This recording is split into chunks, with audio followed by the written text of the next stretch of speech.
नमस्कार दोस्तों।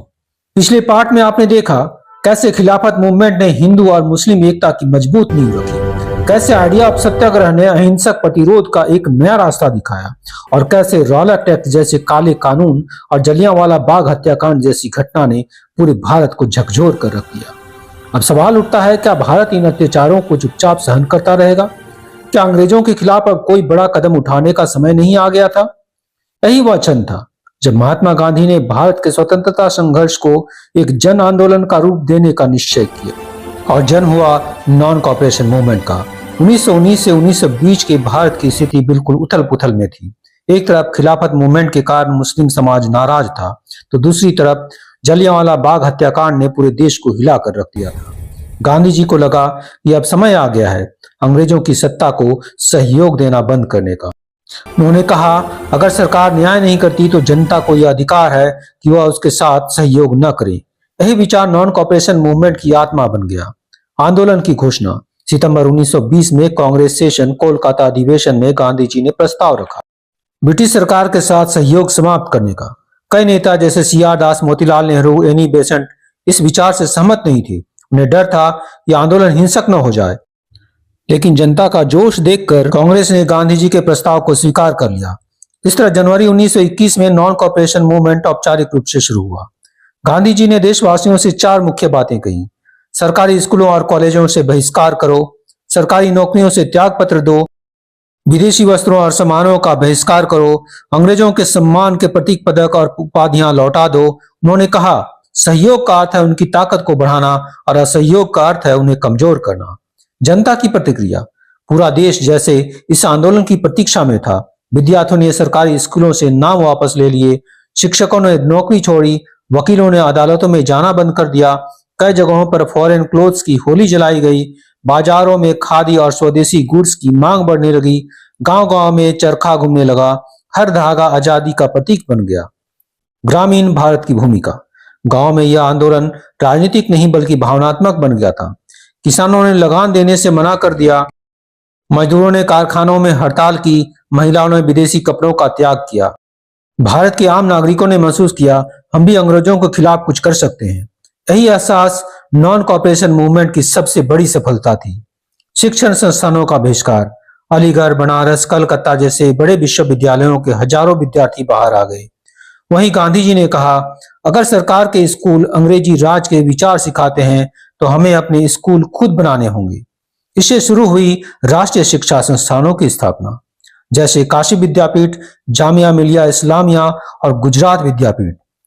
यह वही बीज था जिससे आजादी की नई चेतना फूटी। विदेशी वस्त्रों का बहिष्कार, 1921 में विदेशी कपड़ों की बिक्री में भारी गिरावट आई। सड़कों पर जगह जगह बोन फायर जलाए गए।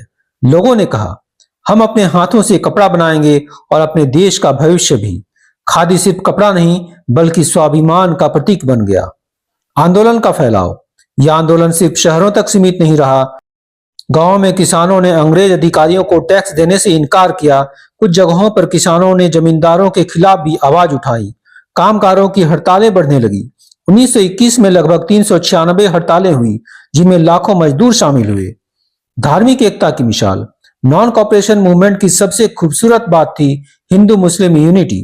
खिलाफत मूवमेंट के कारण मुस्लिम समाज पहले से ही सक्रिय था और अब वह गांधी जी के नेतृत्व में जुड़ गया। मौलाना अबुल कलाम आजाद और अली ब्रदर्स ने कहा, इस्लाम हमें अन्याय के खिलाफ लड़ना सिखाता है और गांधी जी हमें अहिंसा का रास्ता दिखाते हैं। यही मिलन स्वतंत्रता आंदोलन की सबसे बड़ी शक्ति बन गया। भारत अब केवल अंग्रेजों से नहीं बल्कि भय और अधीनता की मानसिकता से भी आजाद हो रहा था।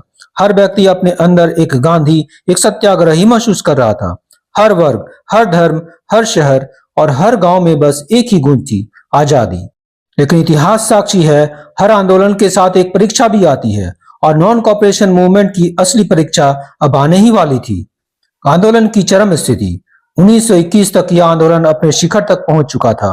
अंग्रेज सरकार अब इस आंदोलन को अंडर एस्टिमेट नहीं कर सकती थी।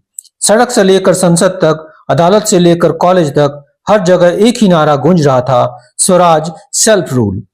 लोग गांधी टोपी पहनने लगे, खादी बुनने लगे और मेड इन इंडिया का सपना अब उनके जीवन का हिस्सा बन चुका था। सरकार की प्रतिक्रिया, ब्रिटिश सरकार ने आंदोलन को कुचलने की पूरी कोशिश की।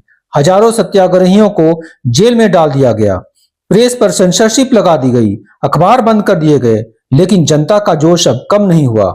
जब गांधी जी को गिरफ्तार करने की बात हुई तो लाखों लोग सड़कों पर उतर आए। यह आंदोलन सिर्फ असहयोग नहीं बल्कि जनता की चेतना का क्रांति बन चुका था। प्रमुख घटनाएं: 1921 के अंत तक कई प्रमुख नेताओं को गिरफ्तार किया जा चुका था। अली ब्रदर्स, सीआर दास, मोतीलाल नेहरू और लाला लाजपत राय सभी जेल जा चुके थे, लेकिन जनता पीछे नहीं हटी। कई जगहों पर लोगों ने फौरन लीकर शॉप बंद करवाए, पुलिस स्टेशन के बाहर शांतिपूर्वक प्रदर्शन किए और ब्रिटिश राज के खिलाफ नारा लगाए। The turning point of Chauri Chaura. लेकिन जनवरी 1922 में उत्तर प्रदेश के छोटे से कस्बे चौरी चौरा में एक घटना ने पूरे आंदोलन की दिशा बदल दी। वहां प्रदर्शन कर रहे कुछ सत्याग्रहियों और पुलिस के बीच झड़प हो गई। पुलिस ने गोली चलाई और गुस्साई भीड़ ने पुलिस थाने को आग लगा दी, जिसमें 22 पुलिसकर्मी जलकर मारे गए।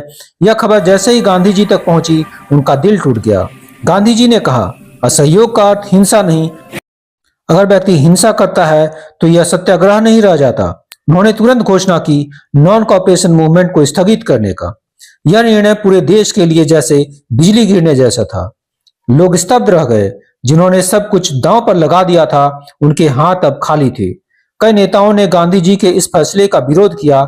सीआर दास और मोतीलाल नेहरू ने कहा, हम इतने बड़े आंदोलन को इतनी जल्दी खत्म नहीं कर सकते। लेकिन गांधी जी का मानना था, हमारा लक्ष्य सिर्फ आजादी नहीं बल्कि नैतिक आजादी भी है। हमारा लक्ष्य और साधन दोनों पवित्र होना चाहिए था।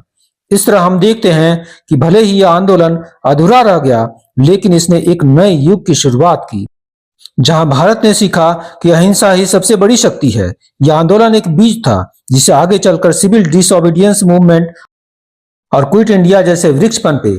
नॉन कॉपरेशन मूवमेंट ने यह साबित किया कि आजादी केवल तलवार या बंदूक से नहीं बल्कि आस्था, एकता और साहस से भी जीती जा सकती है। यह आंदोलन भले ही खत्म हो गया, लेकिन इसकी गूंज आज भी भारत के हर कोने में सुनाई देती है। नॉन कॉपरेशन मूवमेंट ने हमें सिखाया कि असली ताकत जनता में होती है। अब आगे देखिए नेशनलिज्म इन इंडिया पार्ट 6 का सिविल डिसओबीडियंस मूवमेंट, जहां भारत एक नए संघर्ष की ओर बढ़ता है और गांधी जी फिर लौटते हैं एक नई रणनीति के साथ, क्योंकि इतिहास सिर्फ पढ़ने की चीज नहीं, समझने की जरूरत है। दोस्तों, वीडियो अच्छी लगी हो तो इसे लाइक, शेयर, कमेंट और सब्सक्राइब करें। धन्यवाद।